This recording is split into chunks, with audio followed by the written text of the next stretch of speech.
Hey guys, Spartan from SpartanTrading.com here. Want to hit you guys with another trade review. Today is actually March 26th. I gave you guys a video already this week, so I'm going to give you guys this video for next week. But there was a lot of good examples of a couple different types of trades today that I think would be beneficial to go over for some people. So that's what we're going to do. So today I'm going to be talking about a couple different trades, equity and options.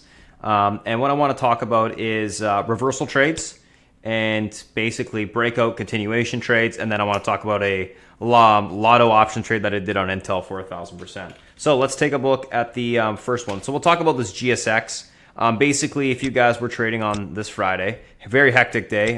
Basically, a lot of things sold off. Basically, a lot of rebalancing going on. And you can see that there was some liquidation going on in certain names. You know, look at the volume on GSX today. 76 million traded. And obviously, you can see the amount of range it had to the downside. So there was a whole bunch of names selling off. I was watching these names all day, looking for the reversal to set up. At the end of the day, we started to see volume slow down. We started to see reversals on the L2 setting up, basically buyers stepping in. And we started to see short-term EMA support getting reclaimed and these little parabolic downtrend or falling knife trends breaking. GSX, one of the trades that I took today, basically waited till I saw these things and an extension to the downside. Saw the volume changing. You can actually see it right here where the volume started to slow down on the selling side. You actually get like a blow off, and then you start to see almost immediate reversal, buying starting to step in. So you got this blow off, couple candles or couple volume bars here. Buying started to step in. You can see the selling slowed down.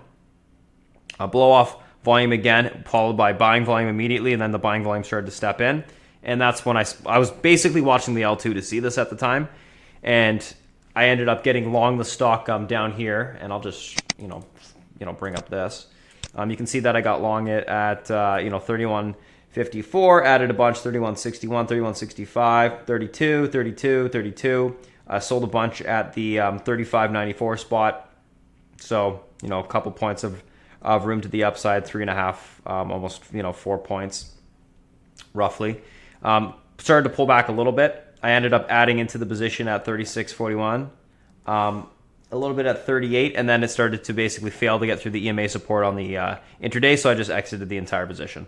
So, decent trade, probably I would say 3 points of room to 4 points of room to the upside on the play between that. Not a bad little bounce. I want to go over one other one, which is LC, and I think a lot more people will be probably interested in this one just because it was a falling knife on a ton of volume, and you see this a little bit more on the mid caps and the small cap side, and you see kind of violent bounces happen on extensions.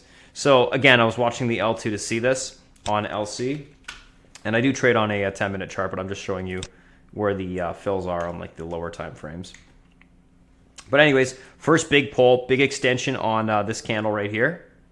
And at that time, I was just watching the L2. I was like, okay, if I see buyers stepping in, I'm going to go after it. So it was extended. I ended up taking some long on this LC first time around. And let's just make it from the time. 415. Sold a whole bunch at 481 there because it was getting rejected at the EMA resistance. I ended up getting all out of the trade at that point.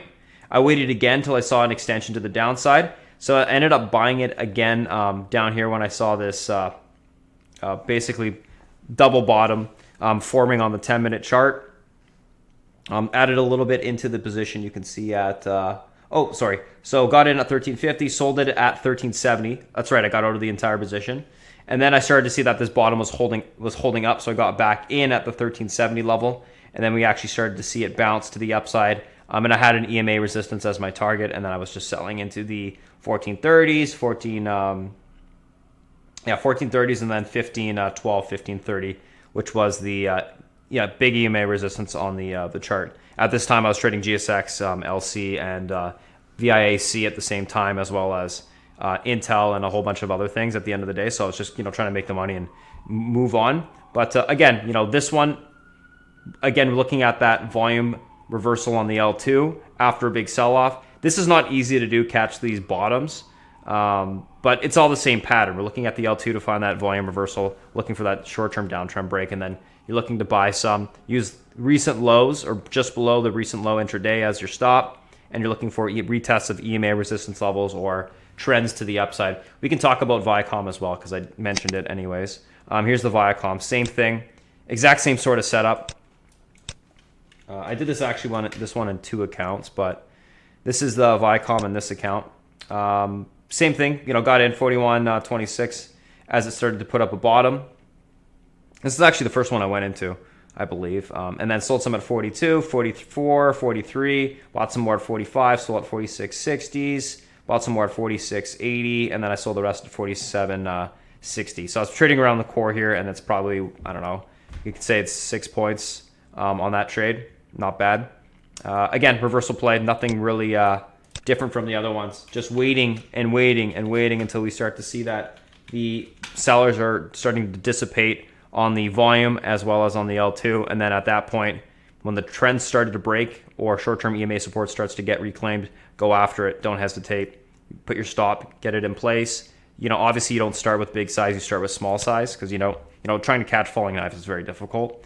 I've lost my fair share of money learning how to do this. And then obviously add into it if it works, scale out of the position, and see how much you can get on the bounce. So that's Viacom. That is Viacom, GSX, and LC, I guess. I wanted to talk about this breakout chart, which was UPST. I've been trading this thing a ton this week. A lot of range. I like these types of names. Not a very complicated setup. Oops. UPST. Basically, what I was looking at was the daily and as well as the hourly. Let's look at the hourly. Actually, let's flip over back to the daily. I was looking at if you guys know patterns, it's a typical flag break set up to the upside. So when it broke the flag to the upside this morning, I ended up grabbing it right out the gate, and basically was just selling into that movement to the upside. I had 135 as my resistance. It got into that level, got a little bit extended, and then pulled back. We can see that right here, and I can go a little bit closer. You can see the trade that happened in the morning, and let's also just pop up the fills here. Where are you? UPST. There we go. So basically grabbed a bunch in the morning. This is right out the gate, by the way. So, 10:06, I guess. Well, maybe not out the gate. A little bit later. After the morning opened up, it started to break the pre-market range high, and that's why I went after it. But anyways, grabbed a bunch at 126.60, and then basically was scaling out 127.60, 130, 132, 136, and I sold my last piece at 138. And then you can see that it pulled back after that. Again, selling into kind of a blow-off move. Was watching the L2. Buyer started to slow down. So, I ended up cutting that rest of that trade off. 11 points, we'll call it, to the upside. A little bit more, but whatever. Anyways, that's that. Last one I want to talk about, then this is just a breakout level, that breakout chart we're looking at on UPST. Last one I want to talk about is this Intel, which Intel, interesting situation in the close. Basically, I was looking at this. If you guys were trading today, there were certain things pulling back and there's relative strength on certain names. If you don't know what relative strength is, I think I've done a YouTube video on it before. Just search my name, relative strength, I explain it. But basically, what I was seeing was you're getting the SPY pullback and you're getting certain things with relative strength holding up. Typically, if the market turns and something has relative strength, it goes higher. Or it pushes on momentum and strength. So Intel, same thing here. I grabbed a bunch of 64 calls, and I was trading this thing the entire day. Grabbed 64 calls off of the 50 EMA and looking for a push back towards the highs. And I knew if it broke the highs, it's probably going to run. Didn't expect it to run this much into close. I mean, the market entirely just pushed. But, it's a pretty simple trade. Again, grabbed some at 7 cents, sold some at 16. I always take off 1/2 at 100% on the trade, especially on Lotto Fridays. And that's because the trade becomes free, right? It's paid for by profit. There's no reason to not have conviction on it. Sold some more at 45 cents and then sold the rest of it at 77, which is a perfect 1,000% trade on the position. Now, again, nothing too major. Basically, was just looking at that relative strength and to grab it off of.